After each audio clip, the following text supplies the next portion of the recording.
Hello everyone and welcome to another Dominaria United traditional draft with a pack that has, I think, two first pickable creatures and a first pickable removal spell. Runner's Vortex is something I would be willing to first pick and being rather happy about it. There's also Knight of Dawn's Light, which is a very high efficiency 2-drop, relevant later in the game and very relevant early in the game when it can't even really be blocked that well, because let's say you attack with 2 mana open, opponent has a 3 toughness creature, they can't even block. And then of course there's a Braid's Risen Nightmare, which has a pretty nice ability. You can trade your permanents into cards or force opponent to sacrifice a similar kind of permanent, so either option is usually quite good, so I'm not sure I could take any of these. This is kind of requiring 2 color, but I actually think that the 2-drop here is the best one, because it's so super high efficiency 2-drop, and because it's so relevant also later in the game, that I really find it difficult to pass such an efficient card. Alright, so here I think, because there's no white card, I'm gonna take the Stall for Time. Is good, but obviously not the best out of these bunch of cards. Tribute to Urborg is good, but it's very easy pick now. There is a Tolerant Geyser, could be blue-white direction that I'm moving into. It's the best card in here, I think simply. Especially, I mean, Tribute to Urborg can be better, but it requires the kind of deck where you can, first of all, kick it, and also that you have plenty of instant and sorceries, which, you know, won't be usually a big problem when you are blue-black. But this is good in any kind of blue deck. The white kicker is just a bonus, you don't need it. It's an amazing card. Let's take it here.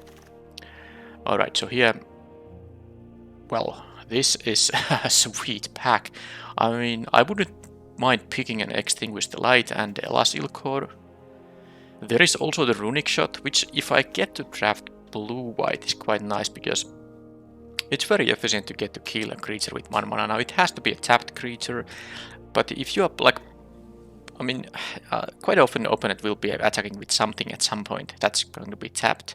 Doesn't work against Vigilance creatures, of course, but this is really good. And when you get to kick it for 1 mana, you get to Scry 2, which is also quite valuable. So I could just try to get the blue-white thing working, but there are 2 good black cards that, well, I guess there's 1 uncommon and 1 rare missing, so I don't think this is a signal yet, but it could be any of these.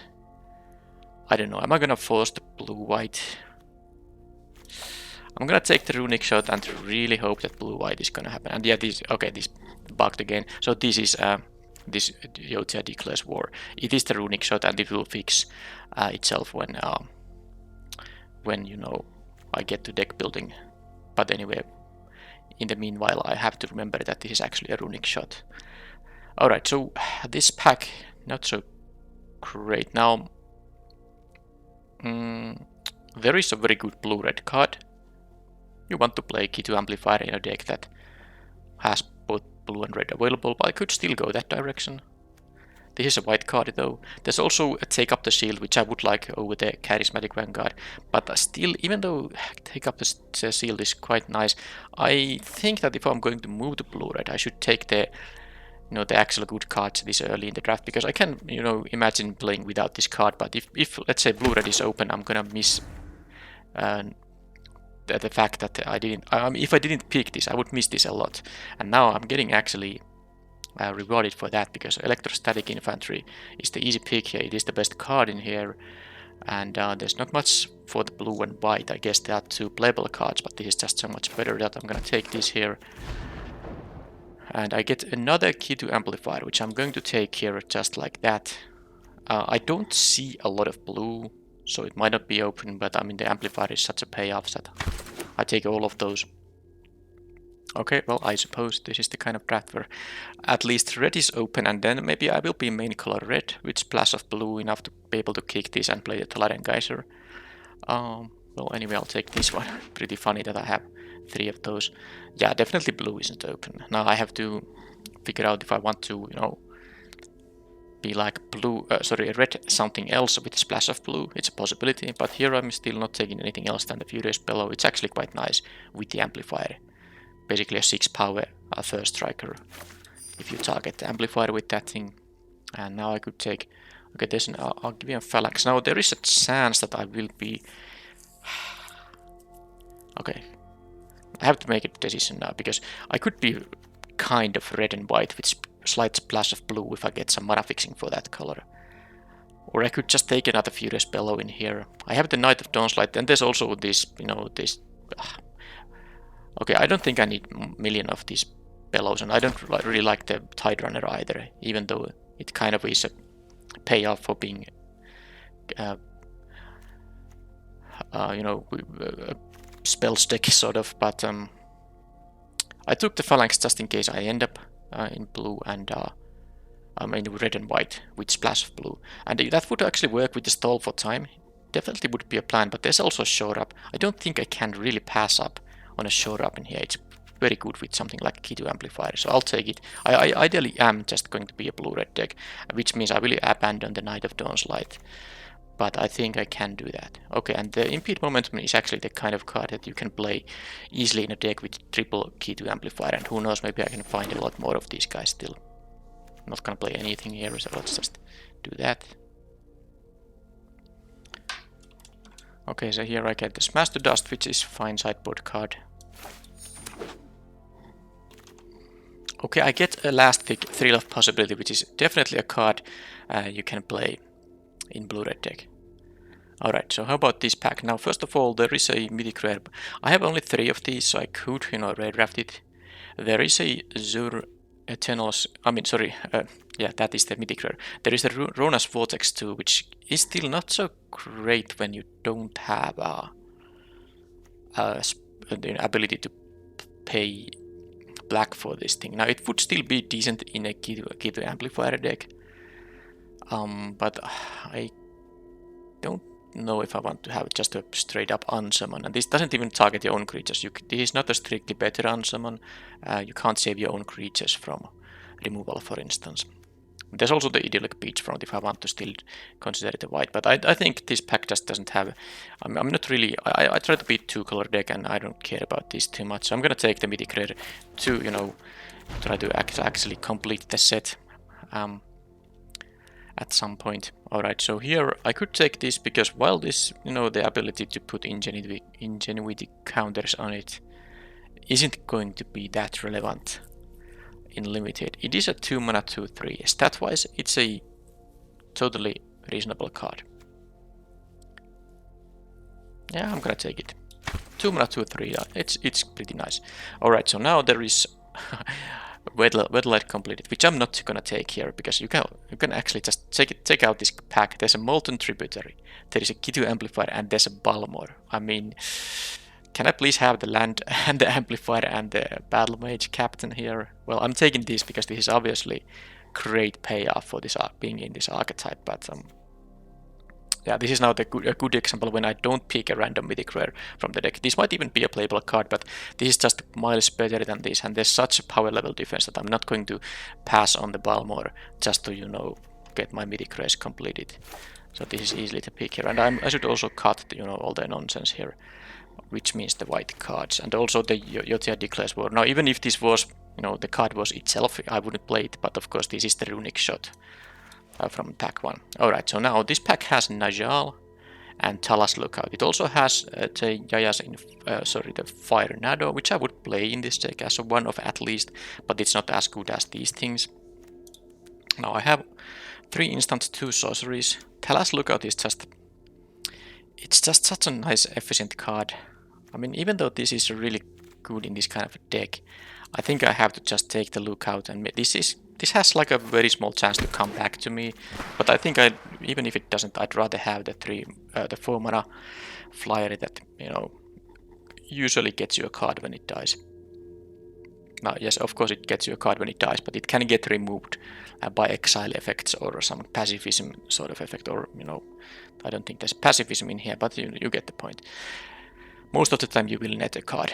So, okay, here, Gene of the Fountain is, yeah, sort of the payoff, also being having instant sorceries, but I think it's a little bit too slow as a 6-mana creature, so I'll take the Fire Nado here instead. And okay, there is a Founding in the Third Path, which actually is a card I wouldn't mind having here. It's an interesting one. Maybe. Not exactly sure. But the mill 4, I have no, you know, the 7 drops that get cheaper the more instant and sorceries you have in your graveyard. So maybe this actually wouldn't be so great in this deck. But I mean, even if I had like a whatever the 7 drop is named, I'm gonna always take a Timely Interference here. It's such a nice card in this kind of a deck. Alright, so here I can just take the Soaring Drake. Not sure if I'm gonna play it, but it's the only card I can consider playing out of those. Molten Monstrosity, Tide Turner. Now this also works for kicked spells. It's actually something to keep in mind, because I have a triple key to amplifier here. The Monstrosity will most of the time be actually at least 5 mana costing, so it's not so great. I think I can take the Tide Turner now, because I do have the amplifier. So am I gonna play 2 of them? That starts to be a little bit sketchy, I think. Not sure I'm really a combat research deck either. Yeah, I don't think it's the card to play here. I don't have enough flyers, so I'm gonna take the Hero's Heirloom. You know, I probably won't main deck it, but I think it's the most likely card that would end up being played. Alright, I guess I'll take the counter spell for my sideboard. I don't really need a 3 mana 3/2 here. Or the axe. The axe is worse than the heirloom anyway, so let's take the sideboard thing here. Okay, key to amplifier. So this is the pack from which I took the Balmor, right? Okay. Alright. And you know what? This thing came back. I mean, it's somewhat obvious with all these amplifiers going around that no one is exactly blue-red. And when no one is blue-red, this is also easy to get back. Alright, let's take the blue card, which I don't think I'm gonna play. I got the Founding and the third path there too. It is interesting. Alright, so now this pack has... well, I actually expect to get these at pick number 9. Well, I wouldn't be surprised at all. But now they are still... I mean, I'm not taking this card because there are 2 cards that are better here. By the way, for my deck there's also Timely Interference and Hoarding Figment, which would be all good, but I think the pick has to be between the Mystic and the Vibrant here. Now in this deck, the ability is going to cost 4, but it doesn't matter. This is still a 2 mana 3/1 that, you know, makes something unable to block most of the time. Power less than, yeah, so anything that has 2 or 1 power or 0 can't be blocking. Okay, but I actually think this is still the better pick, so I'm gonna just take this one. The kicker option is so nice there. Alright, so Battle Hymn, easy pick here. Yeah, there is no way I'm gonna kick this unless I get some white producing land, which I might, you know, peek if I see one. I also have the one Geyser here, which cares about white. And I don't think I'm going to play the Illusionist here, which, you know, could make me white, but you don't care about that. If all this does is 3 mana instant, deal 4 damage to a creature, that's all you need for the card to be great. And I'm gonna pick it here. I would take the Talas Lookout and be happy about it too, but I'm gonna take the one that is even better than that. Alright, so this deck, yeah, I have one Fire Nado. I don't think I'm gonna play another one of those. Golden Argosy, do I have? No, I don't think there's any ETBs really here. I mean, there is, but it requires kicker. Hey, I could maybe get the free Argosy with the, you know, Joyra, but I don't think it's gonna be played. I don't think I'm gonna... I don't like the Academy Wall, it doesn't attack, so Picker is unnecessary. I have 2 drops here. Maybe... Okay, I'm gonna take the rare because it's 20 gems, but I'm not sure. Maybe I could have taken the... Well, I don't know. I don't plan to play this card, so maybe I should have taken something that I might at least sideboard in, but I guess time ran out and I was confused about what to do. Alright, so here, now there is a Sacred Peaks, which would help with a couple of my white kickers. How many creatures I have? 13. There's a Thrill of Possibility, which I'm quite happy. I would be quite happy to run it, but I think it's time to take this one. This is pretty free addition to the deck. I can have a land that enters tapped. I might get some more though, but I mean, now I have some ways to maybe gain life from this thing. Or gain life from this thing. Anyway, here I'm gonna take the Talas Lookout, such a nice one. And I don't have exactly a lot of 4-drops. Okay, Balmor Battle Mage Captain number 2, thank you very much. It is a legendary creature, now I have 2 of them, but hey, if I draw one of them and it doesn't get removed, I'm pretty happy about that situation. This is a deck where Impulse will definitely be a good one. Triggers my amplifiers and Balmors. I don't think this... Yeah, you want to be... you don't want to be reactive with your instant and sorceries in this deck because of the Balmors and the Key2 amplifiers. So I'm not actually going to find room for this Essence Scatter in this deck. I'll just take the 20 gems here because I'm sure I won't be playing the Essence Scatter. It just doesn't work in this deck. Now this is an interesting option because I could take a beat from the Figment or the Interference. Now I think I'm gonna take the Figment. How many instant sorceries? That's 9. But I mean, a lot of my 2-drops are in fact 5-drops because I want to usually kick these amplifiers. So I'll take the Figment. It works as a 2-drop. An actual 2-drop I can always play on turn 2. And I'm gonna take another Lookout in here. So blue wasn't open in pack 1, but oh boy, is it open here. I think I have more blue cards. Yeah, I have more blue cards than red ones now. Right, let's take the wall. It's only one color card. And here I can take the 20 gems, not going to ever sideboard into 2 of those walls. Okay, I can have another Fire Arrow in my sideboard. I don't think I'm gonna main deck 2 of them. No, that's not going to happen.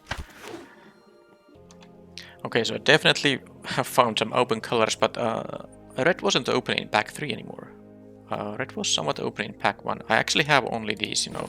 Well, it is still 13 red cards. Well, a bunch of them are red and blue though. But regardless. Cut the lands for now. I think this is rather easily... No, I don't know actually. But with all these double casters that are blue, yeah, it's gonna be a 17 land deck because I don't want to play like an 8 mana base. I want to support the double blue spells, which I have 4 of, a little bit better here.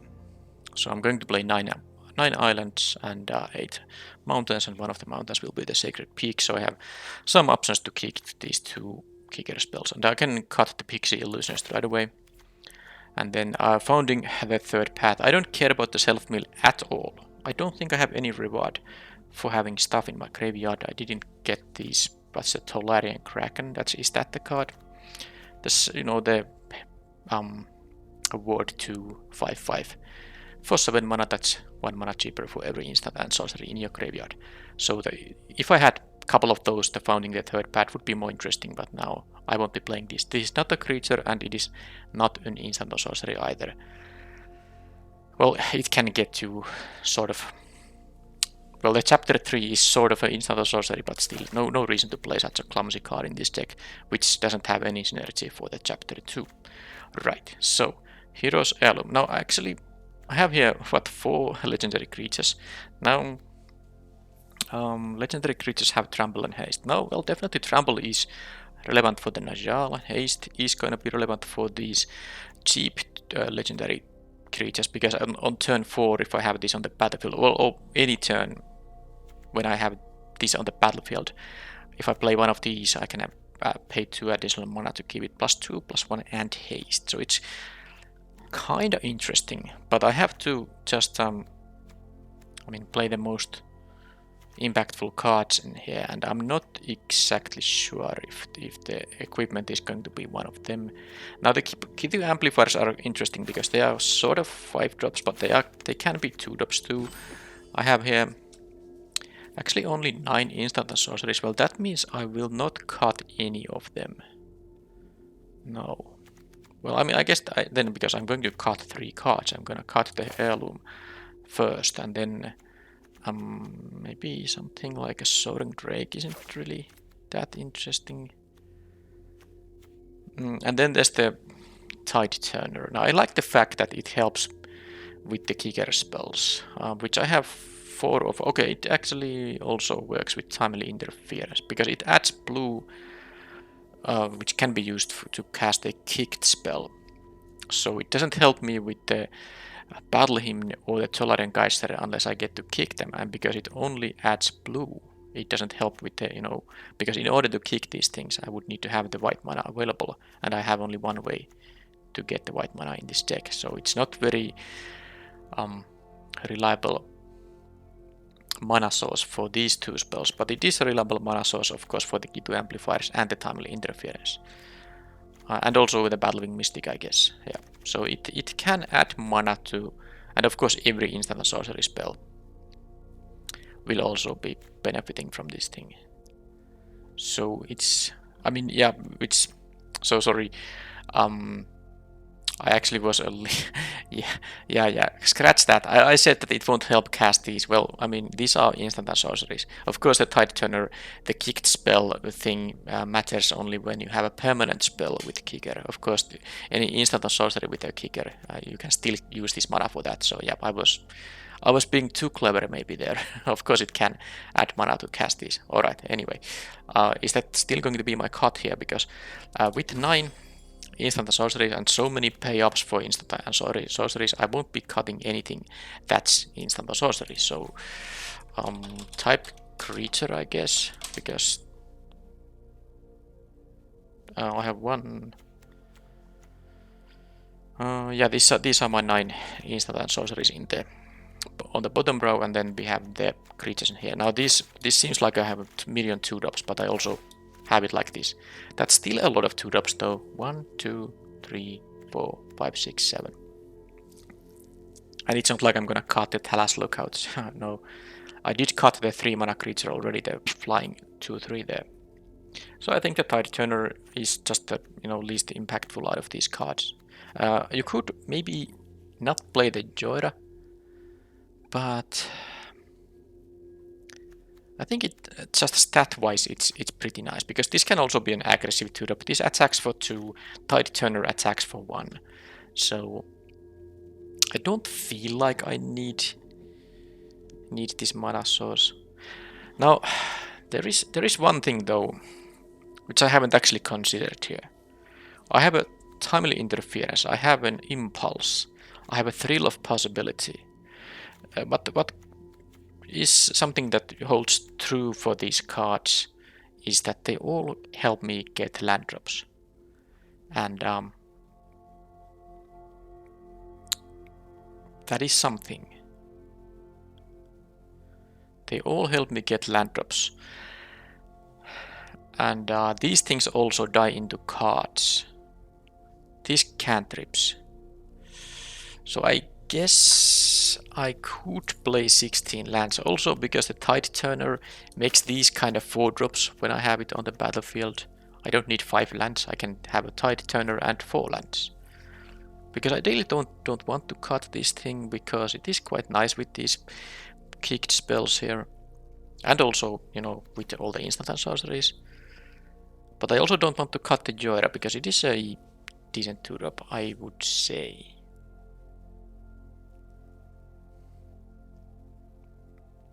I'm a little bit interested in actually also playing the heirloom, because of these legendary creatures. It can also be equip any creature, and +2/+1 is like okay boost, but it has some extra value, I think, because of these. But then I would definitely need to cut a card if I put this in. So I don't think I'm gonna fit it in. But because I have the cantrips and stuff like that, I mean, to make it easier to hit my land drops, and I have a lot of 2-mana creatures anyway, because I can play these, of course, these amplifiers on turn 2 if I'm, short on lands. I don't have to wait to be able to kick them. So I guess I'm gonna play 16. I said first I'm playing 17 because I want to support the double casters, but I guess I can support the double casters with, things like Impulse finding me the second blue. So it's gonna be 16 lands. But now there's also a possibility to still play 9 islands and only 7 ways to get red. Because most of my early stuff and cantrips are blue, although Thrill of Possibility is red. I only need 1 red mana most of the time. I'm wasting a lot of time now in this deck building phase, but these are important things. Mana base is an important part of your deck. So it could be... let's see, I have slightly more blue cards, but not really a significant difference in there. But if I get to cast this later on, I have a lot more 2-drops that are only blue here. I do have some red ones too, though. I would just hate to have, because if I play 8/8 mana base here, I could see, having a turn 4 with 3 mountains and 1 island. And that's what I hate to see when I have one of these guys in my hand. If I had like only one of these in the deck, it wouldn't be a big deal. But I have 3 Talas Lookouts. There's a good chance that on turn 4 I have one of those in my hand. And an 8/8 mana base isn't exactly reliable on getting your double casters for turn 4, I mean. So I guess I'm gonna gamble a bit because I can function with 1 red source. So I'm gonna actually play 9 islands still, thanks to these double casters. If they weren't double casters, I wouldn't care about it that much. But this is now 8.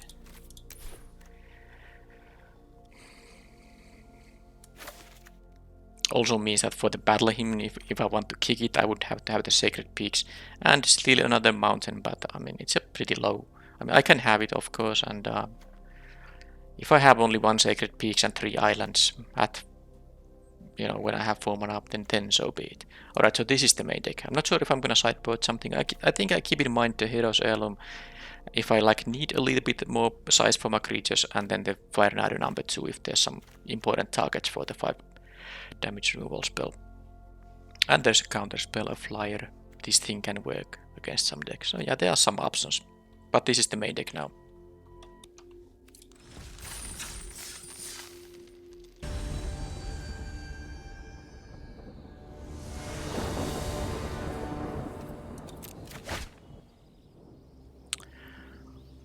Well, I am happy I am playing 9 islands.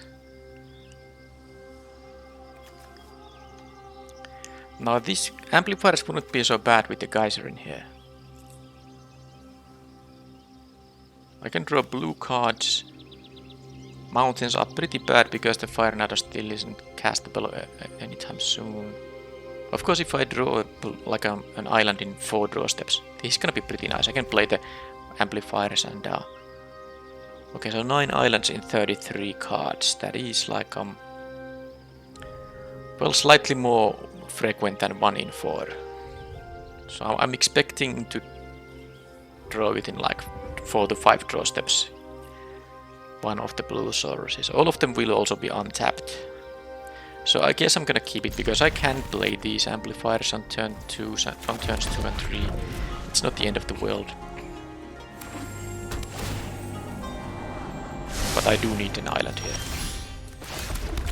Because I also have a bunch of you know, blue cards in the deck. But that was a total of 15 blue cards, yeah.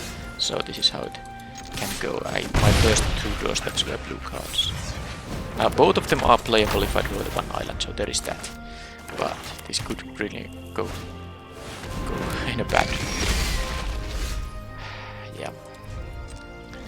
Now it was a risky keep, but then again, the payoff if I get to draw the island, or you know, something at least, would be quite nice. Now I'm against the defender deck, which gets to, you know, I keep giving the defender deck all the time they need is pretty nasty here. Also, that's not a Winged Mantle Chaplain, but I guess they can get these and then get the Chaplain as the last thing. At least they are not pressuring me, but let's see how. Okay, so my 5 draws didn't actually yield. I said that I'm more likely than not drawing the blue source in my 4 or 5 draw steps. I'm pretty sure if I ran that with the Hybrid Geometric Calculator, that would be the case. But I mean, this is what the defender deck wants to do. Have no pressure at all, just get cards in here. My ground guys won't be doing much here. Now there's the Chaplain, and there's the still. There's no point. I mean, there's just no point continuing here. I can't do anything when they get the Chaplain going, so let's just go to the next game. And I will play the Smash to Dust. This can do 2 things. It can deal 1 damage to all of their flyers, or it can just destroy a defender if it's a particularly annoying one. So, anything else? I think I need flyers to attack through their stuff. So I'm going to cut some, I don't need the Joira. This totally doesn't do anything. 2 mana 2/3 is nice, but not when all the opponent's creatures have, 3 or more toughness. So that's an easy cut. Figment can be unblockable. I don't need a tight turn here. This can grow in size. So I think now and of course these amplifiers can get, boosted. So I think this is it. Do I want to play like Thai's Cone? Because this can be held up against. I mean, they do the chain with all the defenders, and then they get to play the Wingmantle Chaplain at some point. So I could keep mana up for it, but I don't know if there's anything else I want to cut, like an Impede Momentum. That kind of deals with one blocker for a couple of turns. I could have the Scorn because it's very important to get to counter it. I guess I'm gonna cut the Momentum and play the Scorn to counter the Chaplain, which is the actual problem card. I can win with the...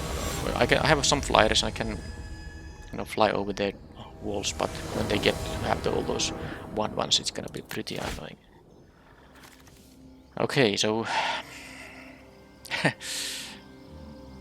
Alright. I like the fact I have the Najal here, which I probably will be able to cast before I lose. But I mean, if one of these was a mountain, it would be an easy keep. That... I have 7 mountains in the deck. Pretty classic. I mean, play a 2-color deck, have bad starting hands, don't hit your colors. Feels unfair, but that's just how it goes sometimes. I mean, I guess I'm gonna mulligan. Let's try to have a game here. Alright, so this is fine. I don't think I need the amplifier. I'd rather play the Figment, I guess. Although the amplifier can be used with the timely interference. I can even force them to block, so... Is the Figment gonna be the worst one? I mean, I don't... I guess, but I don't like it. But mulligan, that's why I don't usually want to mulligan. You have to lose some card from your hand, that's never fun. Okay, I guess... I don't know how the camera looks, but there's some sun coming from the outside. Hopefully it's still... Well, I guess it's only my face. It doesn't matter if you can't see my face or something like that. Alright, so now I can do... No, this has too much... No, it doesn't work. Because I can deal 3, but this has 4 toughness, so that doesn't work. I could use the Smash to Dust, but of course I'll just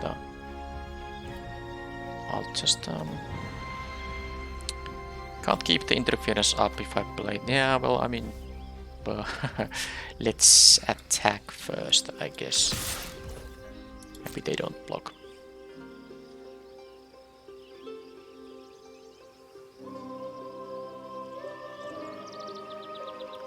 If I had 2 blue, I could play this, and then with the pump effect here, the Balmor would actually work. Yeah, give it the extra, the 4th power here, that it would work. Alright, so there's a barricade in there, and then... well, okay, now that I have the Bellow in here, I can... I guess I can just kill the barricade, actually. Feels like that's what I want to do.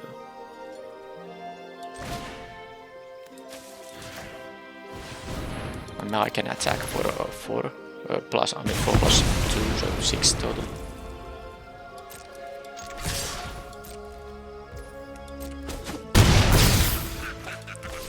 Okay, the Bellow and the interference are still good. Okay, no white mana. I mean, they have, but it would cost 1 extra mana.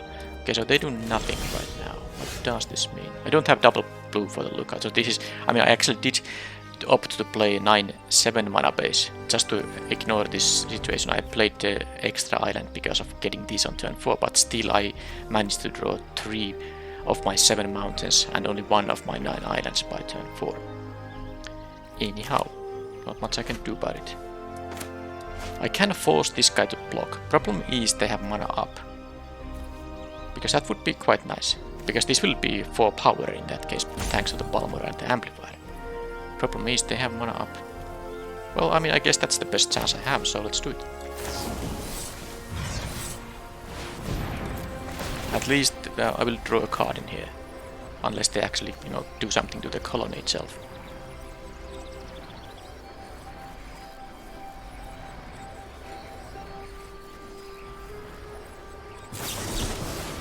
Counter that. Okay, so I don't get the card, and it doesn't have to block, but they are still taking 6 in here. That's not so bad at all.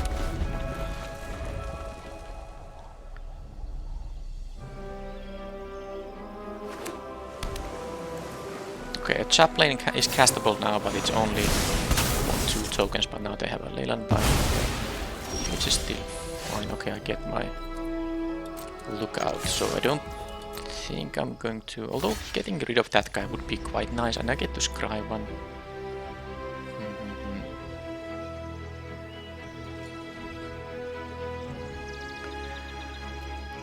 Then again, this doesn't do much. Yeah, I'm gonna play that here.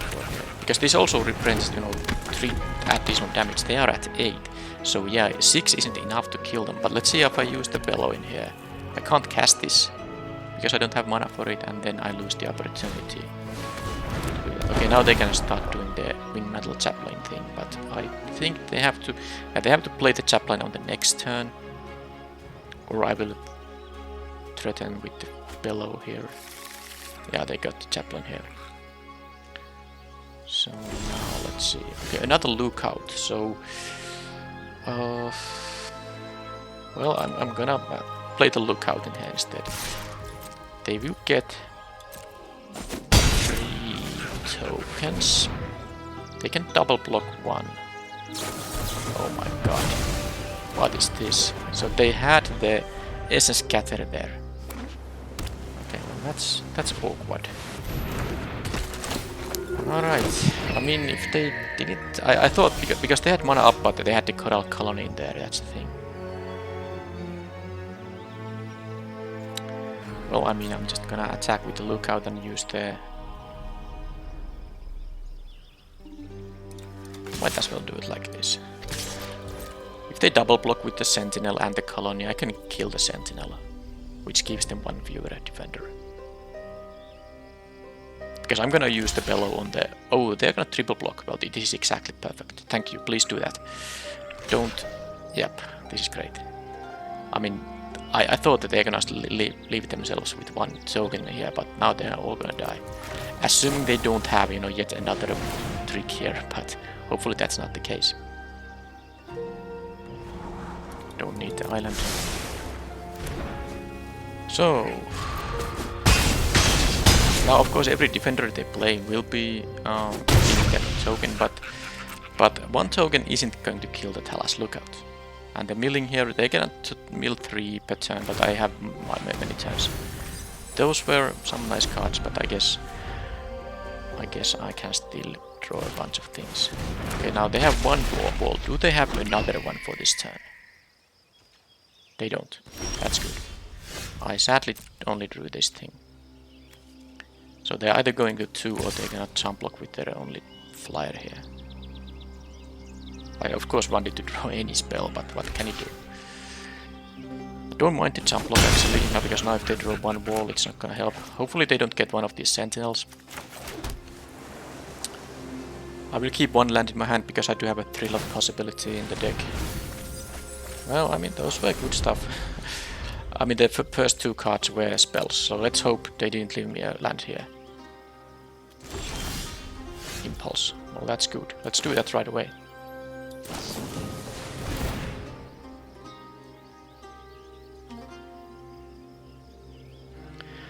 Okay, Ertai's Scorn. I mean, I would love to have the Thrill of Possibility, but this Scorn is quite good. I have mana for it too. Yeah, it has to be the Scorn, right? No point attacking with the amplifier here. Because now I have actually a victory if I just, you know, counter their wall. I don't get decked here yet. If they drop 1 wall, I can counter it, then they won't get the token from this thing. Okay. So kicking that doesn't leave me mana up for this thing, so let's not kick that. And now they have to have 2 spells that, you know, prevent this victory from happening. Okay. So the flyers are indeed good. So they have the chaplain, of course, which is the centerpiece of their deck. But as long as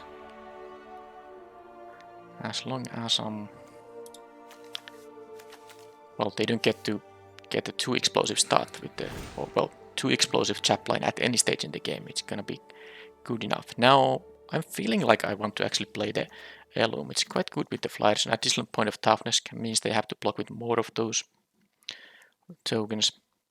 And also, you know, some of my ground guys might be able to push through their walls better. So I'm going to play the you know, the equipment. And I think I can cut back one of the amplifiers. Although this bouncing the flying tokens is really good too. Firenado.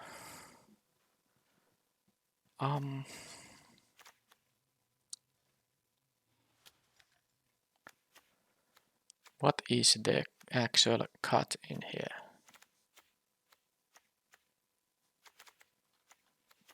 Maybe it has to be the amplifier. It doesn't really do much against the O5 and such like that. Okay, I'm gonna cut one of the amplifiers. And this is... yeah, I don't need to be illusionist here. I will still play one Firenado here. I might have to kill, for example, the wall that mills or something like that. So this is it. Hopefully I get to keep a good 7 card hand. So I don't have to start at a disadvantage here.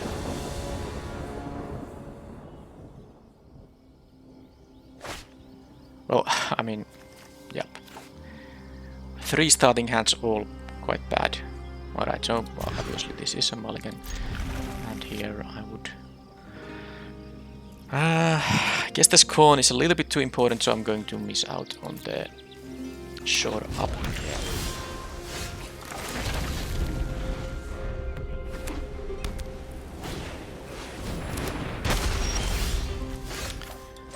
Now I can kill this thing with the battle hymn. Maybe I have to do that. Because I think I want to leave this until I get to kill, you know, a bunch of 1/1 flyers. This will kill all of them. That's the idea. Okay, so Soaring Drake. I don't care about the milling thing right now. I'm gonna play this Drake now. Start dealing some damage here. If they have an Essence Scatter, be my guest. No. I have the Lookout, which is better anyway.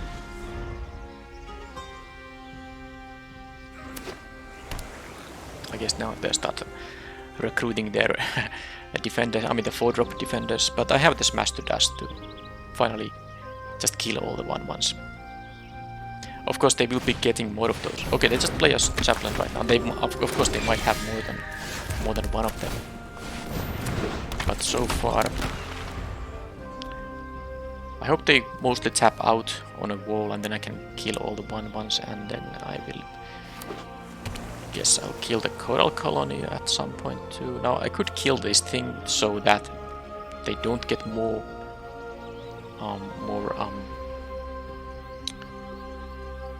you know, tokens all the time, but then again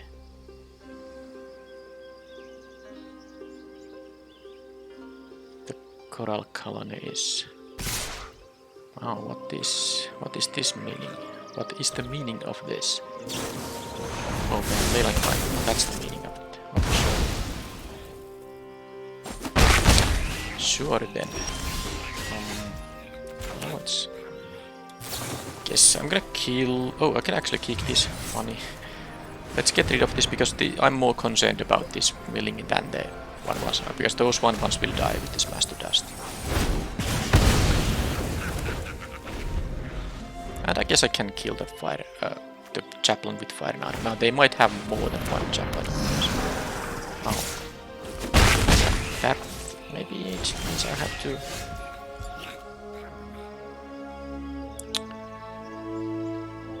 well... I feel like I need the Scone, but I also...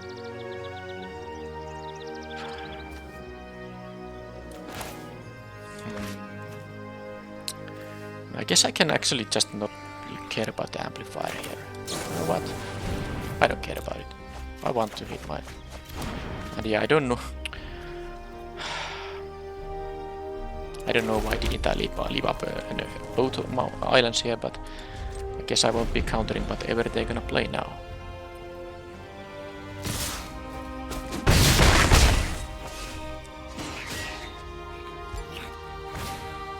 Soaring Drake. Alright, so well, that's annoying.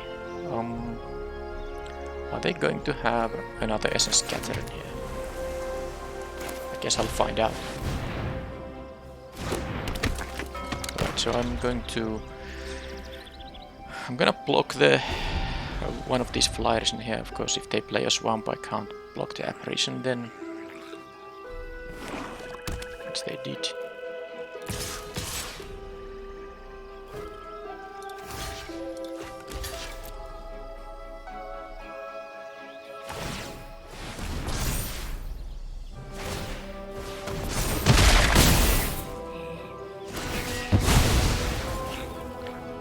Okay, the infantry is going to become quite large in the end. I'm gonna play this. And now that happened. I kind of want to play this before I... The problem is they're gonna attack for 6 there. I guess... No, I was wrong. I have mana for both the infantry and the lookout. So let's do this first. If they have a counter spell, I'd rather them counter this thing. Okay, this is fine. Now I can block the 1/1s here. And then I have to get rid of the apparition with the Fire Tornado. And at some point I will get rid of these 1/1s with the Smash to Dust.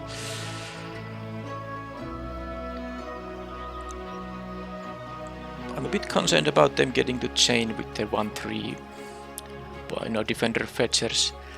But I can counter that chain, but I would need the 3 mana up for that, of course.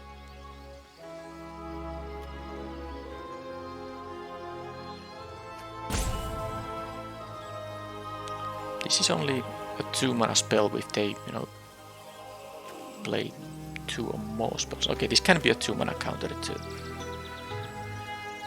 Alright, let's see what they decide. They have a decision of some kind here for sure. Oh, they were wondering which one they should extinguish. Sorry. If I have 7 mana, it's not gonna be that useful. I think the amplifier is quite nice now because I can bounce a token at some point. And I might actually... Let's see what I draw first, because I do want to get rid of this thing. But I have only 6 mana. Well, this flyer blocks the 1/1s. So...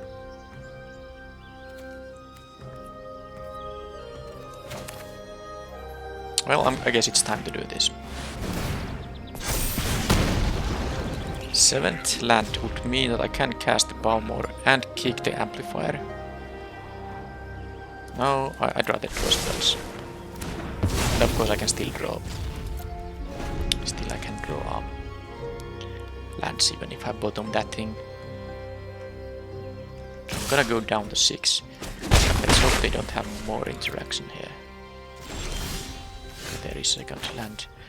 So it is time to now... Let me see, because I did draw that, I actually can Balmor and Smash to Dust and still have counter up for the Ertai's Scorn.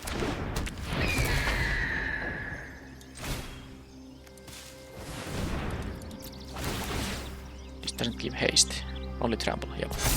Okay, so then I'm going to maybe counter their wall. Well, depends on, because I can, if they get just 1 wall down, I will obviously be able to bounce a thing. But if I don't draw a land, I can't kick this thing and have the Scorn up. But we will, they have 3 cards in their hand they haven't cast, so I don't know what's up.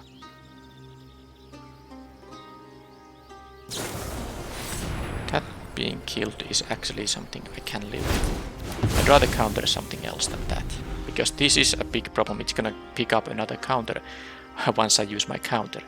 So this is all fine right now. Oh, there's a Mystic now. Well, I'm not going to bounce this guy like ever. But I would want to kick this Mystic, so... I think I'm just gonna do like this.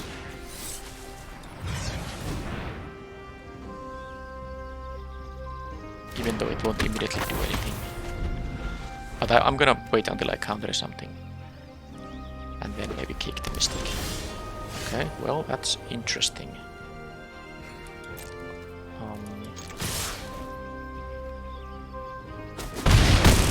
Okay, no blocks, that's pretty good. I got 1 damage there for free. I wonder what they're holding there, because I don't. I mean, maybe it could be just 3 lands, but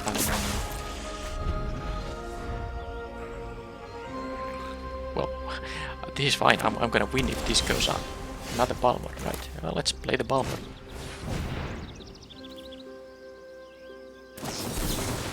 It's just a counter spell in here. Now let's see if I counter that. If they have nothing else, they are forced to block with this thing. But I'm winning this anyway, so I don't feel like I need to counter that. Because all I need to do is, do this stuff I'm doing here all the time. They still don't block with the chaplain, that's actually quite good. I've gotten, what, 3 points of... Well, I guess they could have only blocked 1, so but I have still gotten 2 free points. And now they're gonna do that. And now if I counter that, at least if they have another counter, that means okay, they don't have. So now this is a 4 power creature, which means that they're gonna have to block it, and then I get to kick this thing. So yeah, that was a I mean, I assume they just were holding lands there. What else could be the explanation? But it was really good to showcase how this Master Dust can work. Now, this is actually better with the last option. Even though this can kill a defender, it's maybe better to be able to kill all these 1/1 flyers. So this is really... It was good that at least I was able to. Even though I had, bad starting hands, I had to mulligan to 6 even in this game. I at least got to draw the good stuff in there.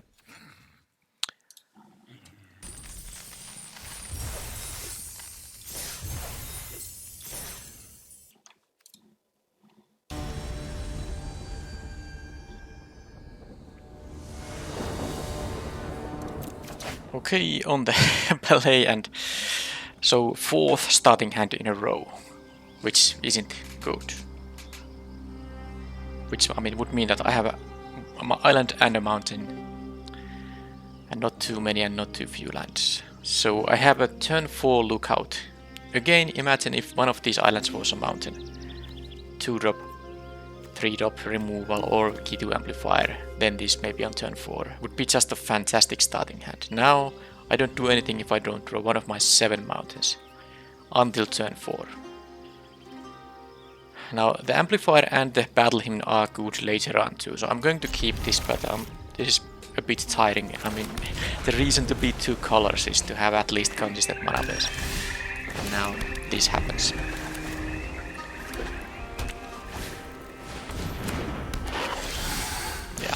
Draw 2 red cards right away. I don't want to sound too annoying here, but this kind of... I guess you can understand this is not really ideal when the opponent has like 4 different colors available, and I at least drew my 4th land here to get the lookout here. But imagine if I was able to play a spell on turn 2 and a spell on turn 3, which I would have been able to do with the red mana available. Okay, so they didn't get to at least threaten this root follow activation here, so I'm just gonna go straight here, try to get the mountain here. And yeah, this would be good, but I mean, actually copying the battle hymn would be amazing, but I have only 7 mountains in the deck, 6 if I beat this thing. Yeah, I have to take this, because I have so many spells to cast here without the Nigel here. Interestingly, they... Well, doesn't matter, I'm gonna... I guess kick this guy. And I'm going to just get rid of the 3/3. They're gonna be able to attack with the 2/2 here, but I'm at the 16. It's doable. Alright, so next turn I can play a Tide Turner and maybe I'll just have to bounce that guy. Yeah, this really... Problem is, it doesn't really do much, so I guess I'm going to actually play the Balmor and Holding Figment. I might use the Battle Hymn I might not. I mean, the other option is the Tide Turner, which gives me 1 blue mana, but I don't need blue mana. I would have 6 mana guaranteed on the next turn, which would allow me to play like a Battle Hymn and a 3-drop, but there's not even a 3-drop in here, so let's play the Pigment. I guess I'm facing here 4 damage, and if they pump, it's more, but then they have to use their turn for that. I kinda hope they played the Root Weaver and maybe like put a counter on the Barkwave Crusher or something like that, so I can still bounce it. But it's also possible that I'm not gonna risk enhancing a creature that already is a good threat.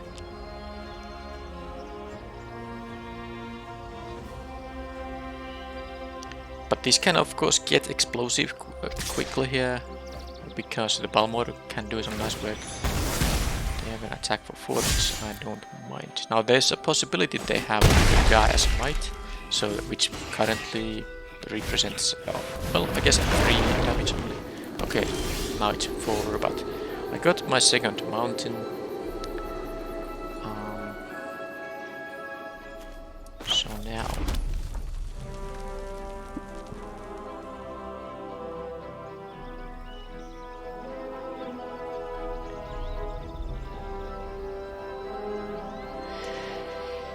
yeah, I don't know what to do here with 6 mana. My options are, I mean, I can only play 2 things or 1 thing kicked. The thing is that if I kick the amplifier, it's not so amazing, but if I play the... No, I'm gonna kick this. I'm gonna drop to a little bit of a low life, so I'm gonna take 4 here. But... and I can't gain life from this either. But I have some jump blockers. I can block these Crushers and the Root Walla, and of course I probably will end up killing the Root Walla with the Battle Hymn. And these will get, you know, +2/+0 when I cast some instant and sorceries, and who knows, maybe I can actually draw 1 other of those, because I do have 9 total of them in the deck. I have drawn only 1 of them, so there are 8 of them in here, so it's almost a third of the deck is instant and sorceries, and some of them also draw me cards. So if I get to like a double spell, it's actually, for these guys, it's gonna be plus, so this will trigger and this will trigger, so it's +3/+0 per spell, so this would be like 7 power tramplers if I get to play 2 instant and sorceries. And they still gonna attack for 4, which I will not block here. And now Gaia's might become a bit risky thing to face here. But let's see what they do. Fate Ponder and I guess the Root Weaver here. Okay.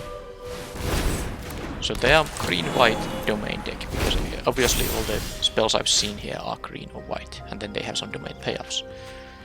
So it's a green-white deck. Alright, no instant or sorcery here, sadly.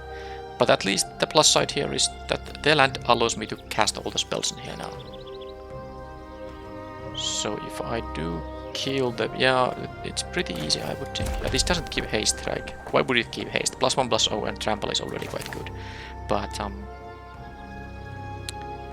let's see. I don't need to play these guys pre-combat. No reason to give them information. Now I can kill this first, or I can attack and hope they block like the amplifier with the... I don't think it makes a lot of sense, does it? I actually don't want the Figment to die, so I do think this is the play to make here. Because now they don't actually... they have to either jump block or take all this damage, which is 13. They go to 5. Or they jump block 3 toughness, and in which case they will go still to 8, and they'll lose the Fate Ponder. And I have 3 untapped blockers in here. Imagine if I had another spell here. Wait a minute, that would have been a victory, wouldn't it have been? Because every spell represents now +5. No, plus... oh no, this is 4 power by itself, and then this it's 8 power. So yeah, if I had any other instant or sorcery here, Doesn't matter what it does. It would be 8 more power here, and all of my guys trample. So if instead of the mountain I drew one of my cheap spells, I would just win on this turn. Well, I mean, it's still a good place to be in if I draw a spell, but if I don't, I don't do much. And let's see if they can kill the Balmor. If they can kill the Balmor, then also I will be... I guess this is still gonna be unblockable if I draw a spell. And I also have to now pay attention to... I mean, I'm at least gonna jump block one of their guys if they attack like with... Well, let's see how they attack. But I'm assuming if they attack, this Root Wallet threatens to deal 6, plus then they might have like a Gas Might for the 7, for the lethal +4/+4 from there, and then if they attack with one of these guys, they are gonna enlist someone, but are they going to attack with 2 creatures? I think they're attacking only with 1, and then I can jump block with the Tide Turner, I think. And then I just need to draw an instant or sorcery. That's just a 3/4 life. So I will win with an instant or sorcery now. Because that's a lot of trample damage. Well, I would have won. Yeah, I have 8 of them left in my deck. In the top 17 cards, I drew 1 of my 9 instant or sorceries. So I can add some ingenuity counters here, just for the fun of it.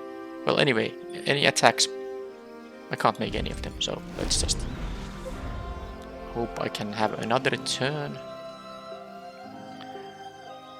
And if it is the +3/+0 and the first strike trick, it will be lethal with the Figment. They are at 5 life, so which means that this will be 5 power unblockable. Assuming, of course, they don't have anything. But they did play this Acolyte. Okay, so now I guess now I'm gonna start to be in a bit of trouble. But let's see what I draw. Hopefully not a land. So well, I drew these red lands now when I needed them early in the game. Actually, if I was able to play stuff earlier, I would be, you know... If my first play wasn't on turn 4, I think this would be a little bit different situation. Either they had less life now or I had more life now, but it is what it is. So this doesn't actually pump many of their guys.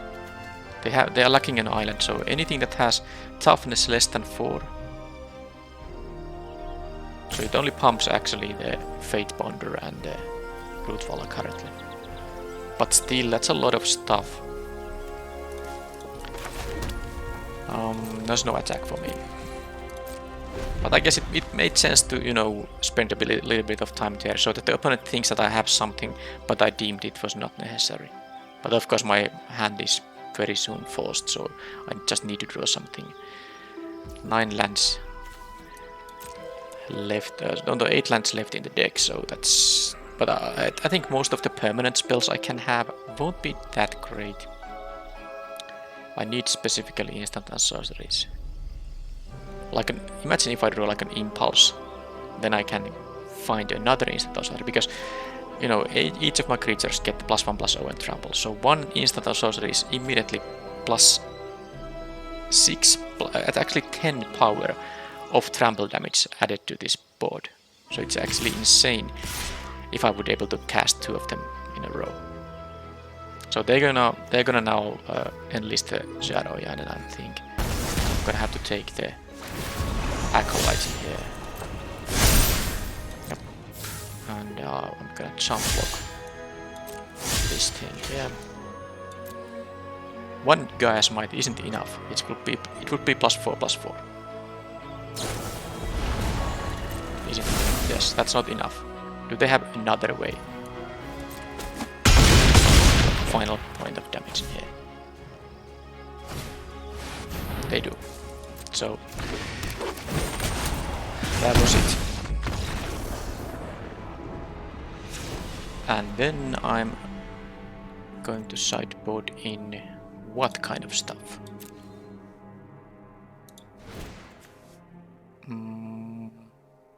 Don't know how good is the Drake going to be. How bad is some of the ground stuff I have, like the Tide Turner? Not very good against these crushers in here.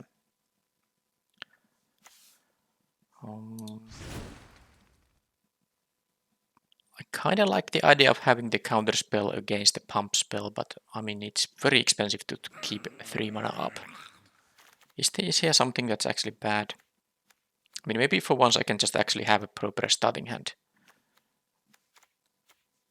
Because this deck of course can pressure the opponent quite nicely if I draw the stuff. I guess the Fire Nado wouldn't be the worst given that I had here. I saw here quite a bit of expensive cards I want to be able to kill. So I'm gonna play the Fire Nado number 2, and that means I'm going to cut. What? I guess the Innovator is the 2/3 doesn't seem like so good against the 2/5s and all that. So I'm gonna cut the Ageless Innovator now. This is maybe the deck, yes.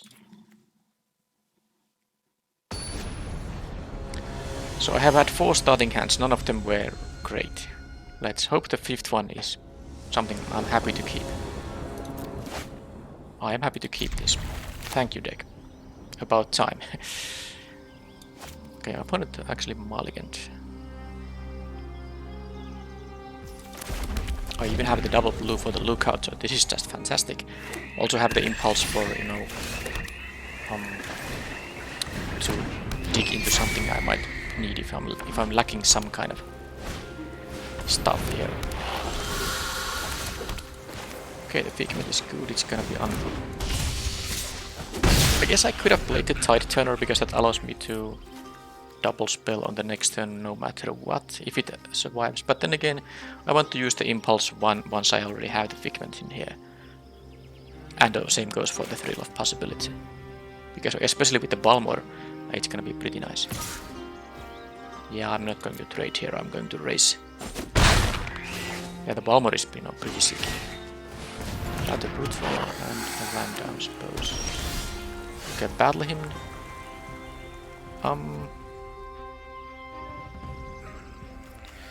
Yeah, I could try to find a land with the Impulse. And then play the Tide Turner. That does seem like it makes sense, although I would really want to find a non-land with this thing.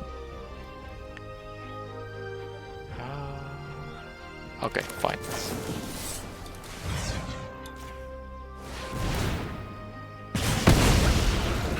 Those root walls are annoying anyway, so it's better to deal with them. And it's not like I can, you know, kill their 2/5s with the 4 damage spell. Now it can kill, of course, the domain 4/4 reach guy. This is something I cannot deal with. So now I will, I guess play 3. No, okay, I'm gonna play the Impulse, then I play the tapped land. And do I want to leave up mana? Wait a second. I don't think I'm gonna thrill away the Sacred Peaks. Now that is an option. If I draw 1 land,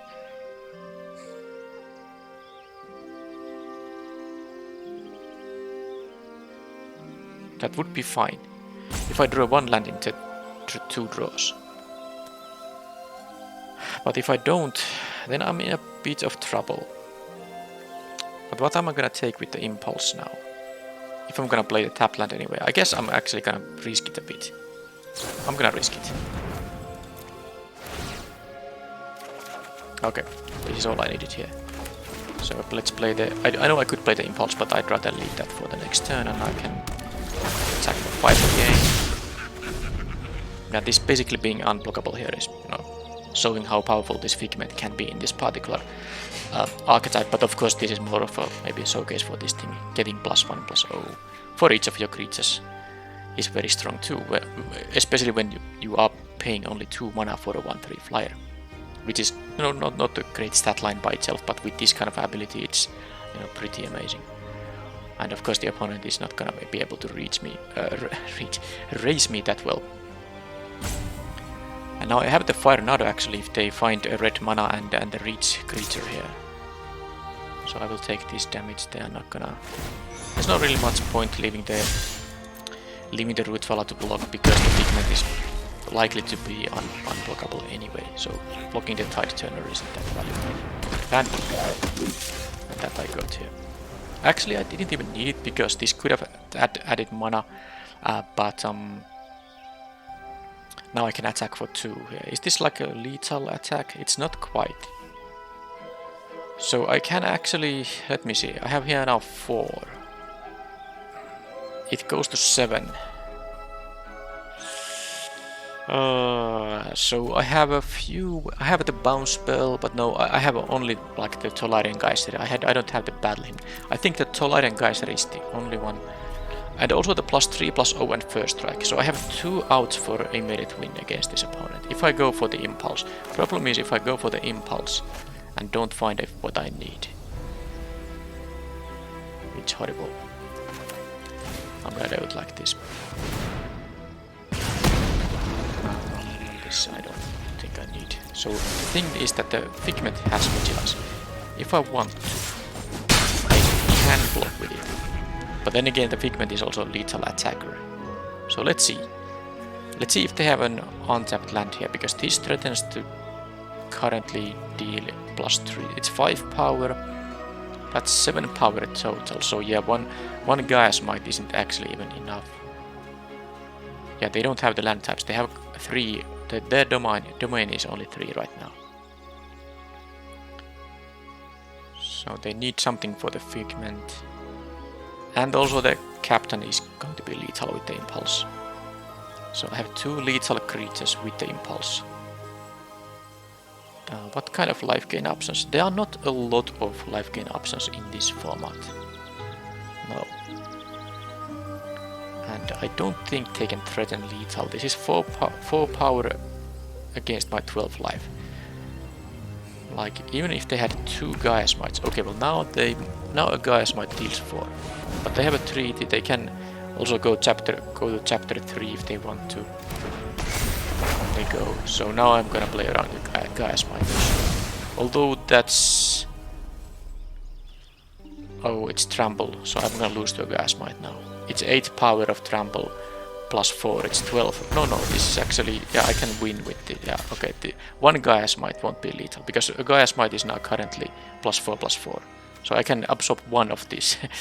Which, you know, is enough if they have only 1 Gaia's Might and nothing else. Yeah, they don't have an island, so this is 12 power trample. -1 is 11. But of course now they might still have like a removal on the Captain, and then I don't have 2 damage anymore. But, yep. Yeah, that block was a must. It was, I mean, I saw a Gaia's Might, I know they had 1 in their deck, so I definitely am gonna play around it. Now the risk here was that, let's say they have a kill spell here. They kill the Captain. Then of course I can only deal 1 damage, and then I will probably lose on the next turn. Although I had Impulse to find something. Well, I'm glad it didn't go to that. So, anything? I really want to play this Scorn because it's kind of okay against the Pump spell, but how can I afford to keep up mana for that all the time?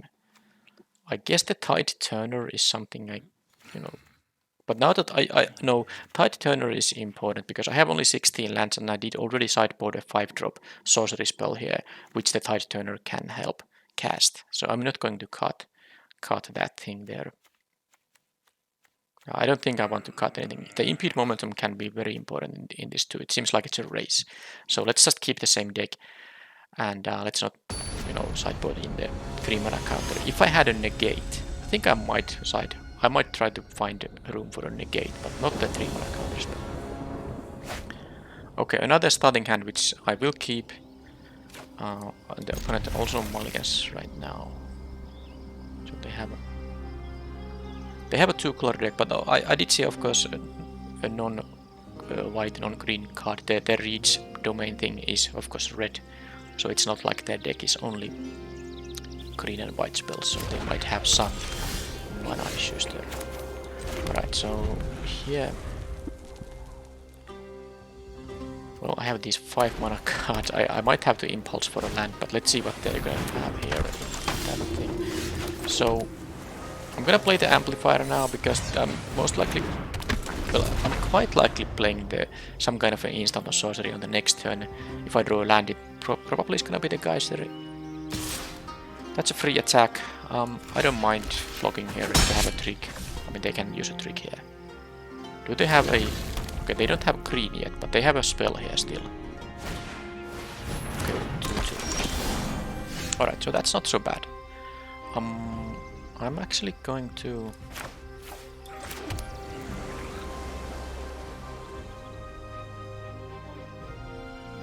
With the shore up, I'm thinking if they double block. Because if they block with only one guy, shore up is gonna just eat it for free and then I can cast the amplifier. If they double block, I can do an impulse and a shore up. I will still lose my guy, but they will lose both of theirs.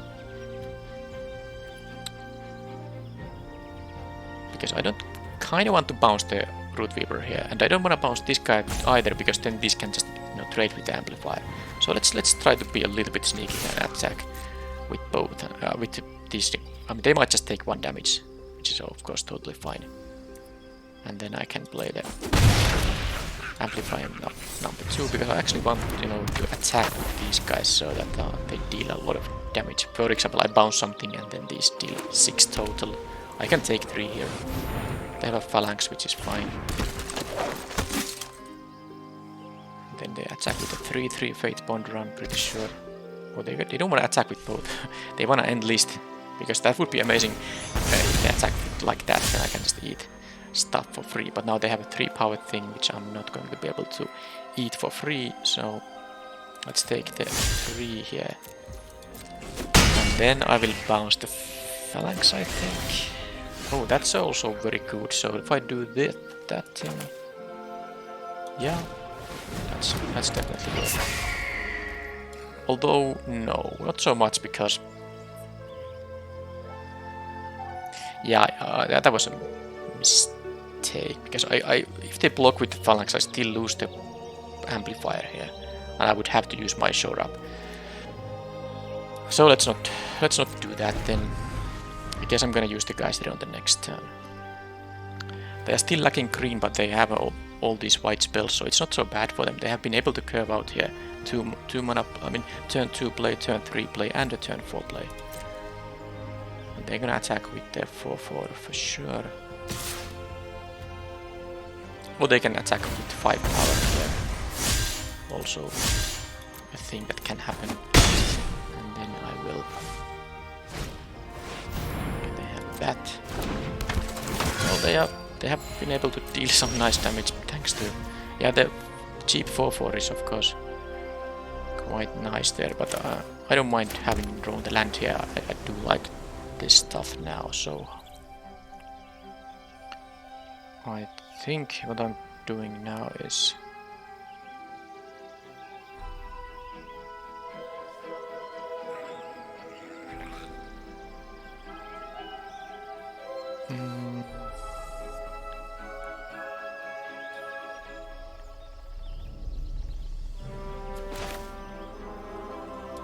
I'm gonna bounce that phalanx in here. And then I can maybe use the shore up if they...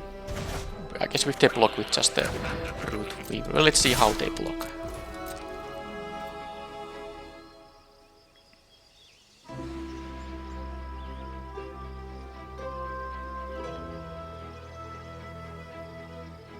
They can take 10 here. It's not the end of the world.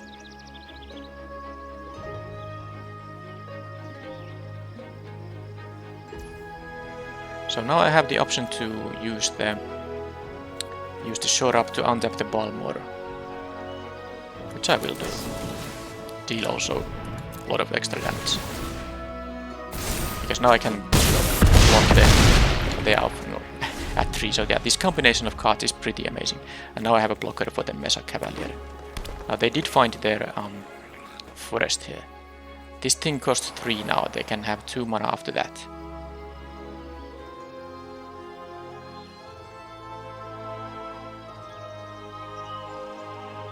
They kind of do need to deal with the Balmor.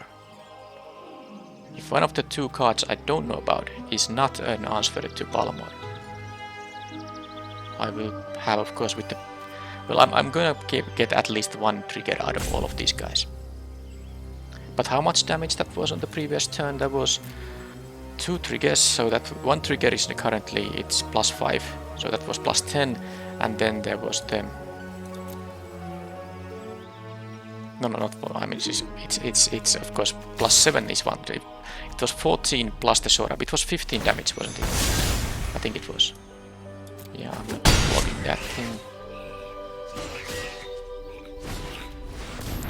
Okay. The final card I don't know about. Is that going to be a removal spell on Balmor? It's not, so this is now a victory for me.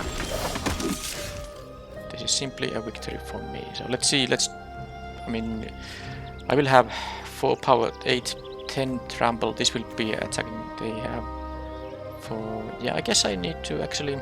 So if I kill this 4/4, that's enough then. If I impulse into a non-instant or sorcery, that doesn't work.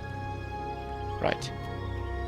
So these will be 4 power tramplers, and this will be attacking them to 1. So yeah, they don't have enough toughness to deal with that. So yeah, let's do it like this. Sorry about, I mean, opponent might think I'm slow playing, but I just wanted to make sure I have the correct amount of damage. But yeah, this is enough now. They have what? They have close to enough toughness. That is 6 toughness. So they're actually only going to -1 here. If they put everything on front of my tramplers, it is only going to -1. So I think playing the, well, I guess now that there was a battle hymn here, yeah, impulse would have been better. But if I play an impulse there and I don't find an instant or sorcery I can cast with the remaining mana, they have the 4/4 here, so they have actually 9 toughness against my 8 power of trample.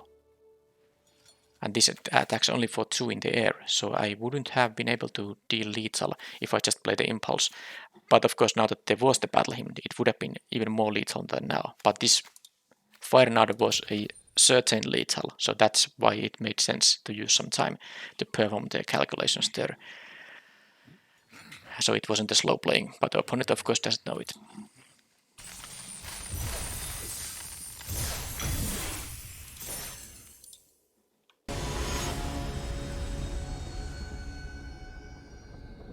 Okay, so the Balmor+Amplifier combination is pretty amazing. I killed the opponent in 2 attacks.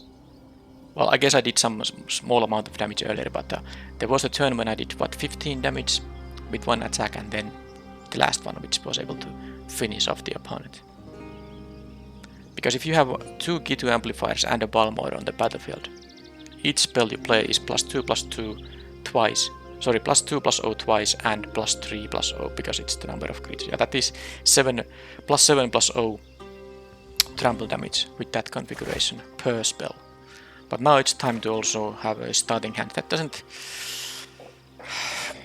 That's not so amazing, but it's also quite good if I draw one of my 9 islands. So I guess this is, and I'm on the draw. I'm gonna keep it because the amplifiers will be good with the sword ups and the impede momentum actually, and then I have the battle of the mystic in here. But of course, as you can see, now I should not, kind of whine too much because I am at 2 match wins in here. But imagine how this deck would work in this event if I didn't have these issues with my starting hands. Because it feels like this is just an amazing deck if I had like a normal mana curve. But with the kind of problematic starting hands I have. And now I even drew a 3rd land, but it was one of my 5 remaining mountains. And now I have this double blue spell, so this is just... So I have to lose 1 game in each match to this kind of stuff and then try to win the 2 remaining ones. Because it's just insulting to draw a 3rd mountain and then a 2nd Talas Lookout there. It's insulting. So now I will have 4 mana, but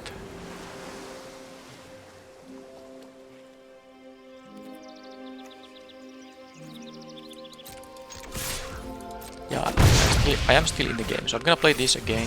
Not gonna be able to kick it because I have other stuff to do at 5. And I can play this also unkicked, low value, lost sword.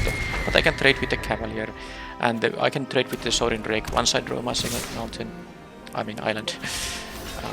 I'm at 12. So it's not the end of the world yet, but it would have been a lot easier if okay, that's not great. But it would have been a lot easier if I didn't have all this trouble there. Anyhow, they have 1 mana, so they could have a shore up of their own. If they don't, this is amazing, so let's do it. I have to get a little bit lucky here. Amplifier is good. The issue with the Soaring Drake, by the way, is that it is only 2 power creature, so it's not very, by itself, it's not very fast of the clock. So now, of course, I get the initiative, because it does seem like the opponent is kinda having some issues there. Well, I mean, flooding auto, they could have counter spells, but I'm going to attack with the amplifiers first and see what happens, and then try to resolve the Talas Lookout. Even if they counter it, it's not the end of the world yet. Okay, start the time. That's not a bad one, but I will have time to untap. I have an impede momentum here. Peacekeeper is annoying. It can make my... I guess it might have to be the... I mean, it's only gonna make my spell 2 mana more expensive to cast, so it's not really... I mean, they might say Kitu Amplifier and then I can't really kick it, but I have other spells I can cast in the meanwhile, mostly the Talas Lookout. And the shore up doesn't actually untap a creature with a stun counter on it. It will remove a stun counter, so that's something to keep in mind. Oh, they have a phalanx too. What did they say there? Shore up. Interesting. So...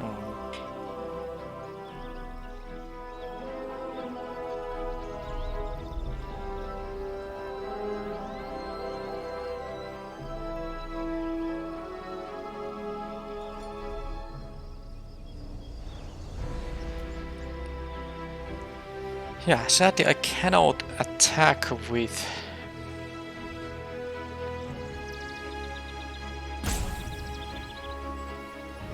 the Kitu Amplifier, because I can kick this thing and make the phalanx go away, but then I don't have mana for the shore up because it's 3 instead of 1. So let's see. I can play an impede momentum. Then I can attack with the Kitu Amplifier. I can play a Talas Lookout. Alright, maybe I will do that.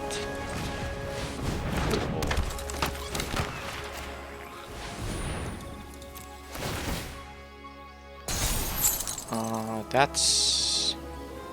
I don't need 7 mana, because even with 7 I can't kick the amplifier and cast the 3 mana shore up, so let's do it like this. And I'm gonna of course attack here. And then we block probably the Peacekeeper here. Yep.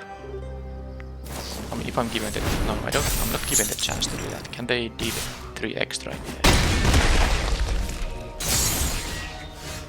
Okay. So...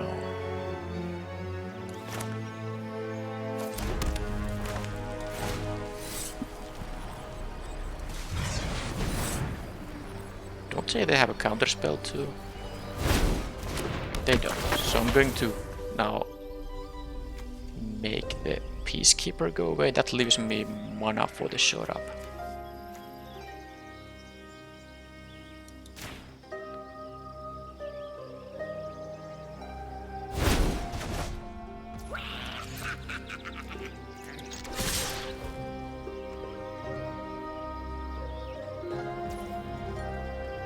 But they are going to have yet another stall for time, because they have something and they don't have an activated ability on the battlefield. Well, I'm gonna do this now to get the pump here. The Soaring Drake isn't exactly lethal, but I'd rather block it if I can. And this way I can deal 6 to them. Okay, so I don't know what they're holding there. I think I need a instant or sorcery here. But if I find one, it's pretty good. So Talas Lookouts are lethal now. So if they attack with the Soaring Drake, that means that either they have a way to deal the final point of damage, or they have another way to deal with these 6 power of flyers. And now they're gonna find some card name that, you know, I might draw here. Doesn't actually matter too much. Yeah, tell us, look at this. Because I have 7 mana, so it's the +2 tax isn't gonna matter too much. So it's interesting to see if they're gonna attack with the Drake. Because if they are attacking there, or they have their own pocket, well now they still don't necessarily want to give me the card. Land is not good. Man, this would be like, I mean, this would be 3 power per guy. Okay, whatever. I need a blocker myself here, so.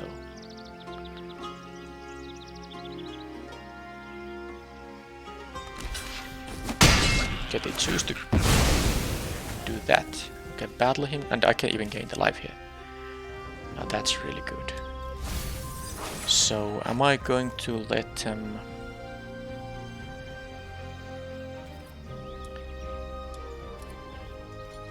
I'm gonna let them draw a card, because now I would rather use the battle him so that I get benefit from the triggers.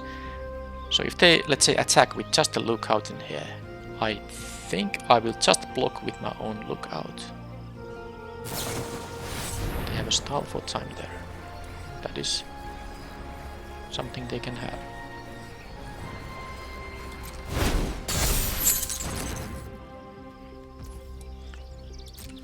So now I don't have the luxury here.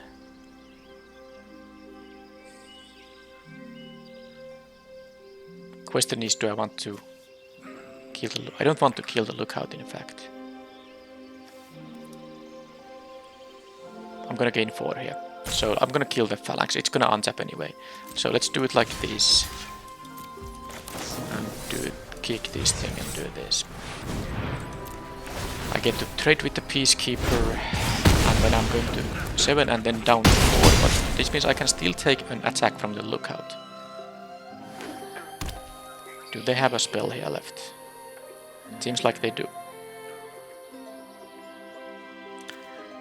But they have actually got 3 stall for times. Okay, they have Balmor is good. Okay, they are now having an empty hand, so I... Of course, if I draw any instant or sorcery, the Balmor will be lethal. I can take the lookout, I can block the Root Weaver. Now, if they drew some impactful interactive spell, then of course it's game over, but there's not much I can do except this. Okay, well, I mean, I have 6 power here exactly. I'm gonna have to do it. That's an interesting attack they did there. I mean, they drew a land. And they decided that they must have realized that if they do this attack, I will block the 2/2 and represent the lethal damage. They had no way to... they basically had to leave a blocker in here. I mean, not attack with the Root Weaver, because if they...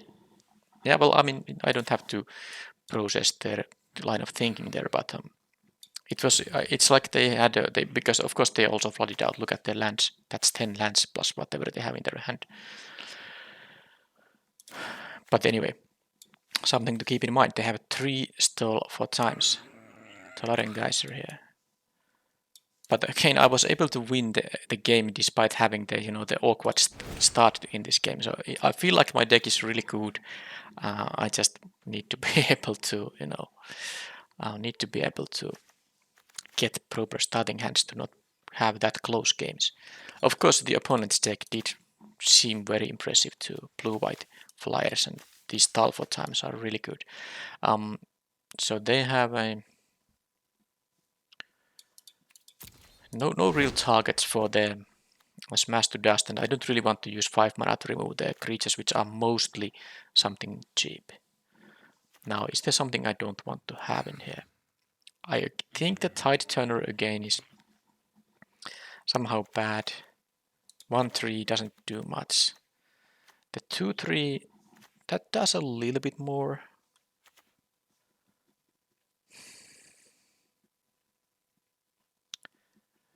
What am I gonna side here? I'm thinking about Actually, I'm thinking about the counter spell, yeah, because the, countering those stall for times might be important. So let's do it like this. Let's do it like this. Hopefully my 16 lands will be enough for all my stuff, because I did cut my 1/3 that can add mana for a lot of my spells. And I mean, is every starting hand in this event going to be like this? Because again, if one of these was an island, I can just curve out with these things, have all this going on. I mean, that would be a very decent starting hand. I have 9 islands in the deck. I will keep this. I can also draw like the Thrill of a Possibility, I guess, which gives me more draws. And I guess I can draw one of my red spells too. Okay, now finally. But I'd rather not take the risk. I'd rather have this kind of a starting hand from the get-go. Okay, well that is a very powerful card. So I can't even threaten blocking with my 2/3 because of the first strike there. I'm not first strike, but the pump ability. They can just attack for 2 no matter what. I guess I'm still doing this rather than the Figment. That's a very powerful 2-drop. I mean, it was my first pick in the draft, was Knight of Dawn's Light. Okay, they have white mana of course, so I can't block. I don't have anything that's an artifact, so I mean, I might forget to use this. I didn't get to attack with it. Okay, they're gonna make a sacrifice, which is acceptable. There's a Thrill for Possibility, which will be useful at some point, but I guess first I'll just play my creature here. This is a good candidate for the Firenado. It would be annoying to kill their 2-drop with a 5-mana spell, but I mean, there's a reason I first picked this thing. It's just amazing. They are even pumping it before I get the block, but I mean, I wasn't gonna jump block it anyway, so I guess. Alright, so that is good. I'm not going to use the Furious Spell because it's just gonna, even though I get this first strike, it's gonna be a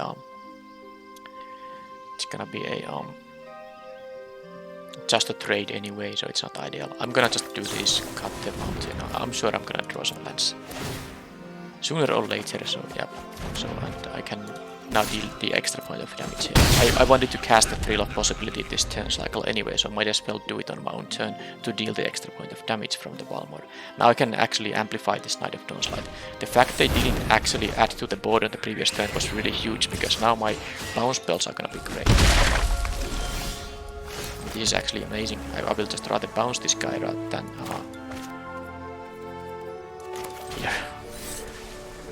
bounce than, you know, kill it, because they have to recast it, and then I can at some point play my Firenado, and now I'm actually a little bit ahead in here.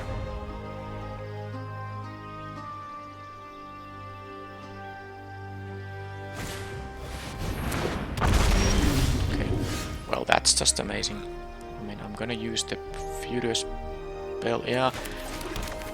This is pretty amazing. I'm assuming they don't have any for one white or black here. They might take this though, but I wouldn't mind. Then I just don't cast anything, and then they can take 3 here. That actually makes a lot of sense for them to do, because they are at 19. But that happened and it's fine. I mean, this is better for me, obviously. Assuming they don't have anything. Don't need a mountain, nope. So this is just rambling all over, and yeah, the Balmor is really good, so I guess the deck with double Balmor and quadruple K2 Amplifier can just be really good. And I have, you know, a pretty regular amount of support. I don't have anything like you know, Lightning Strike in this deck, which would be just sick. Alright, so this thing can make them, if they draw an untap, it would be very nice to bounce it, but they might have an untapped land. Cast this thing, then cast the Knight of Dawn's Light with the, you know, the Phyrexian mana, so it would cost only 1 generic mana, and they will get a 1/1 token. So this is the spot where I'm going to just kill the thing, even though otherwise it would be a lot better to bounce it. Okay, looking at my hand, I think unless they have a mass removal spell, there's no way for them here. I mean, of course I have a lethal attack coming up. And they played this 2-drop, but then they played this on turn 3, which was basically that both sacrifice a creature. And then on turn 4 they pumped this twice, and that was the turning point in the game. They didn't add to the board, then my bounce spells were very impactful. I was able to take the lead in here. So now